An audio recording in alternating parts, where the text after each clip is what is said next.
নীরবতার আলাদা একটা ভাষা আছে, সেটা সবাই বোঝে না। চুপ থাকা মানে অহংকার করে না। ঝামেলা, তর্ক, ঝগড়া করার চেয়ে চুপ থাকাটাই কারো কারো কাছে শ্রেয় এবং শান্তিপূর্ণ।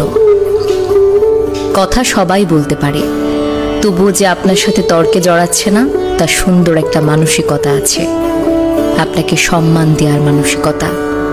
মনে রাখবেন, এই যে চুপ থাকা, তর্ক না করে আপনাকে জিতিয়ে দেয়া,